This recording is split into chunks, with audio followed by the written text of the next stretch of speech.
To be out or not to be? Truce. That is the question. I have already said that we have approached a dangerous line. The West's calls to inflict a strategic defeat on Russia, a country with the largest arsenal of nuclear weapons, demonstrate the extreme adventurism of Western politicians.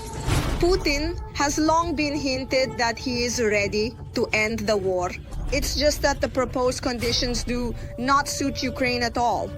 We are indeed ready for peace negotiations, but not truly based on some capricious whims, the names of which change from month to month, but based on the realities that are forming. On the basis of the agreements that were reached.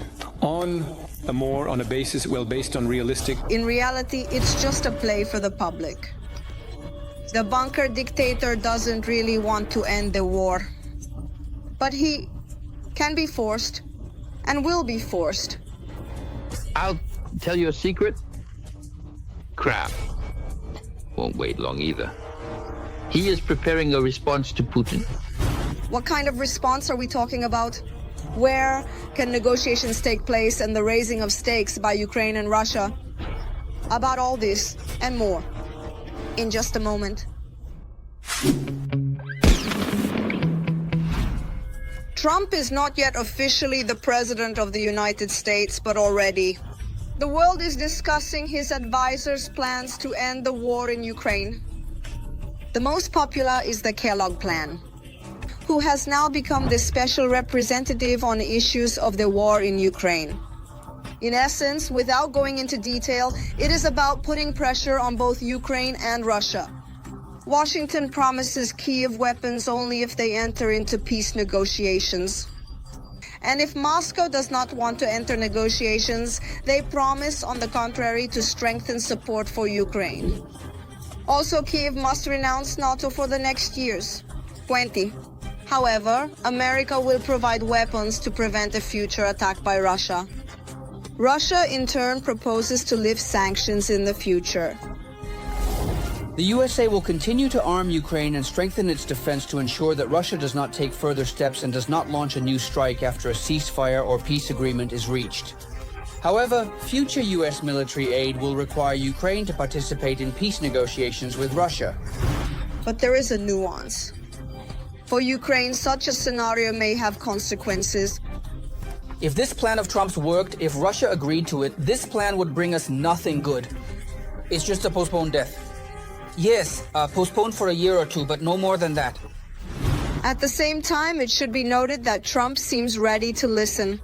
Despite the sharp statements during the election campaign, the newly elected American president has already met with Zelenskyy. French President Emmanuel Macron was also present at the meeting.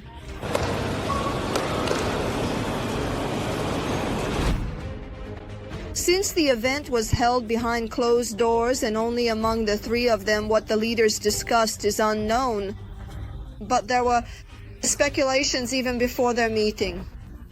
The main goal of Trump's visit to Paris today is to discuss future steps, or, outline several options. Okay? Depending on the current situation. That's right. Very wise. Trump is acting smartly and foresightedly today. He is in a hurry. He is rushing to prepare his strategy faster for conducting relations on a global level. Besides this, the president of Ukraine was optimistic after the meeting. A good, productive meeting with President Trump and President Macron. President Trump, as always, is determined. And here is an interesting nuance. It is possible that Trump was simply playing the role of Putin's friend. Western publications write that the newly elected US president is no longer as enamored with the bunker man, but was he ever really? Or is it all just a game? The plans by Trump's advisors all include conditions that Putin will never accept. Remember this. He won't accept it, and Trump is already prepared for this. He will immediately do what he has already said. He will give Ukraine not only what Ukraine asks for, but more, with the aim for the Ukrainian armed forces to simply crush the Russian troops on its territory and throw them out beyond the 1991 borders. This is Trump's goal, and he is striving for it. But as the old saying wisely goes, it takes two to tango. Ukraine should not rely solely on the wisdom and common sense of Trump, his administration, and their collective wisdom. Therefore, in case the American authorities plan on favorable conditions for Kyiv, Ukraine is indeed raising the stakes. In the person of Finance Minister Marchenko, who stated that official Kyiv will be able to fight even without U.S. assistance, at least until mid-2025 of 2025.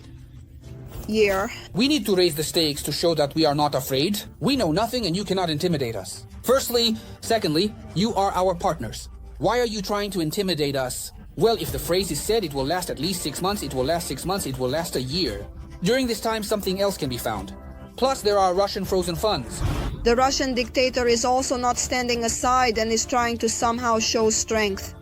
In particular, by talking about a meeting with the Indian Minister of Defense. But if not, perhaps Putin's politics have already driven him into a stalemate. The British press says that in reality Russia might be just a few steps away from collapse like the Soviet Union.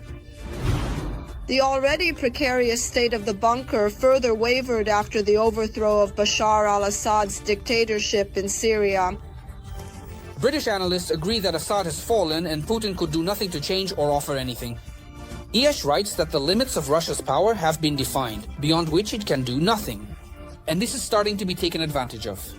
And essentially, the Telegraph points out that, look, if he missed one series, he will also miss Trump's plan, which suggests that oil can be brought down to $40, and Russia will lose control over its own economy. This can be done by one country, Saudi Arabia. Therefore, it is possible that negotiations to end the war in Ukraine will take place in Riyadh. Whether this will actually happen is a very complex question. But the events in Syria are clearly not in the Kremlin's favor. And it would simply be a crime not to take advantage of this. And as bad as it may sound, the ball is still in Trump's court. It depends on him how events will develop and unfold further. Well, we will carefully keep an eye on this and definitely tell you in new episodes of Arsenal. So please like this video and write your very thoughtful comments regarding the talks about a truce in Ukraine. And be sure to subscribe to our new Arsenal channel so you don't miss all the most interesting things.